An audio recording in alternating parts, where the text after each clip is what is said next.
علامہ اقبال کی ایک نظم عقل اور دل کی تشریح لے کر آپ کی خدمت میں حاضر ہوا ہوں۔ تو چلے اس نظم کو شروع کرتے ہیں۔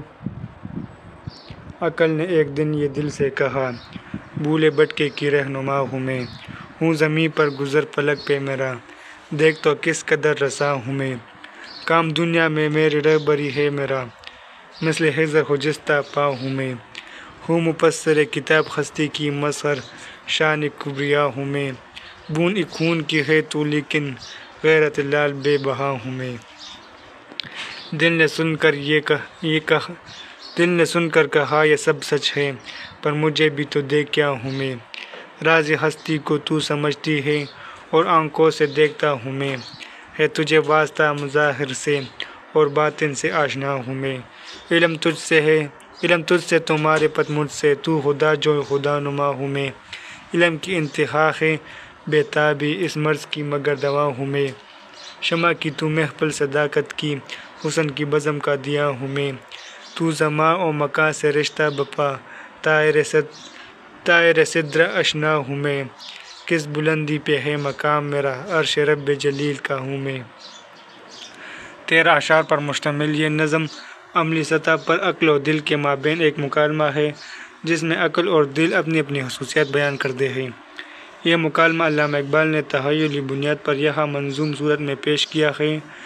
نظم کے 13 میں سے 5 اشعار عقل کی زبانی بیان کی گئی ہیں، جبکہ باقی 8 شعروں میں دل اپنی خصوصیات بیان کرتا ہے۔ منظوم کہتے ہیں شعر کی صورت میں، چونکہ یہ نظم کی صورت میں ہے اس لیے اسے منظوم کہتے ہیں۔ عقل اشعار نمبر 1 تا 5 تک۔ معنی خضر ایک پیغمبر کا نام ہے، حضرت خضر علیہ السلام۔ خجستہ مبارک، مفسر کتاب تفسیر کرنے والا۔ مطلب نظم کا آغاز عقل کی زبان ہوتا ہے جو دل سے ایک دن یوں گویا ہوتا ہے کہ جہاں تک میری ذات کا تعلق ہے تو یہ جان لے کہ میں ان لوگوں کی رہنمائی کے فرائض انجام دیتی ہوں جو اپنے صحیح راستے سے بھٹک کر غلط راہ پر چل پڑے ہیں۔ بے شک میرا وجود زمین پر قائم ہے، اس کے باوجود میری پہنچ آسمان تک ہے کہ میں اپنی قوت استدلال کے سبب زمین پر رہتے ہوئے بھی آسمان کی وسعتوں اور ان کے عوامل سے پوری طرح آگاہ رہتی ہوں۔ اس دنیا میں میرا کام تو ان لوگوں کا صحیح رہبری کرنا ہے جو اپنی راہ سے بھٹک چکے ہیں۔ یوں میری حیثیت حضرت خضر علیہ السلام کی سی ہے، جن کے ذمہ قدرت نے یہ فریضہ لگایا ہے، اگر زندگی کو ایک صحیح پہ تصور کر لیا جائے تو یہ جان لے کہ میں اس کی تفسیر کی اہلیت رکھتا ہوں۔ یہی نہیں بلکہ شان خداوندی کا اظہار بھی میرے ہی دم سے ہوتا ہے۔ تیری حیثیت تو اے دل بس اتنی ہے کہ تو خون کی ایک بوند کے مانند ہے، جبکہ میرا وجود ایک نایاب لال کی طرح سے ہے جس کی قیمت کوئی ادا نہیں کر سکتا۔ دل اشعار کی تعداد 6 سے 9 تک۔ معنی معرفت، خدا کی پہچان، خدا نما، خدا کو دکھانے والا۔ مطلب عقل کی زبان سے یہ الفاظ سن کر دل نے جواب میں کہا، تو نے جو کچھ کہا ہے بے شک درست ہے، لیکن تو نے میری حقیقت کو جاننے کی بھی کوشش نہیں کی، نہ ہی اس امر کا تجزیہ کر سکی کہ فی الواقع میں کیا شے ہوں۔ مانا کہ زندگی کے اسرار کا تجھ کو ادراک ہے، لیکن یہ نہ بھول کہ میں تو ان کو خود اپنی نگاہ بصیرت سے دیکھنے کا اہل ہوں۔ تیرا واسطہ تو محض ظاہری اشیاء سے ہے، جبکہ میں داخلی سطح پر ہر شے کے باطن سے شنا رہتا ہوں۔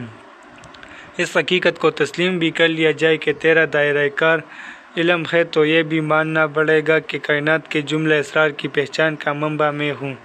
خدا کو شناخت کرنے کا عمل بھی تیرے بجائے میرے وجود سے وابستہ ہے۔ اشعار کی تعداد 10 سے 13 تک کی تشریح۔ معنی سدرہ وہ مقام جو جبرائیل علیہ السلام کی پرواز کی حد ہے، آپ نے سنا ہوگا سدرۃ المنتہا۔ مطلب یہ عقل یہ بھی جان لے کہ علم جب اپنی انتہا کو پہنچ جاتا ہے تو اس کا رد عمل اضطراب اور بے چینی کی صورت میں ظاہر ہوتا ہے، لیکن یہ تو محض ایک عارضہ ہے، چنانچہ میری ذات ہی اس مرض کے لیے مسیحا کی حیثیت رکھتی ہے۔ تو اگر سچائی کی محفل میں شمع کے مانند ہے تو میں بھی حسن کی بزم میں ایک روشن دیے کی حیثیت رکھتی ہوں۔ اگر شعر میں دل یوں گویا ہوتا ہے کہ اے عقل اگر تیری رسائی زمان و مکان تک ہے تو یہ حقیقت نہ بھول کہ میری پرواز ان مراحل تک ہے جہاں زمان اور مکان کی حدود ختم ہو جاتی ہے۔ بس اس سے زیادہ اور میں کیا کہہ سکتا ہوں کہ میرا مرتبہ انتہائی بلند ہے۔ بس اتنا جان لے کہ میرا وجود توریت جلیل کے عرش کی مانند ہے۔ مراد یہ کہ یہ عقل تو بڑی حد تک خوش فہمیوں کا شکار ہے، جبکہ میں فطرت کی حقیقتوں سے پوری طرح آشنا ہوں اور ان کا مکمل ادراک رکھتی ہوں۔ یہ نظم یہاں تک مکمل ہو جاتا ہے۔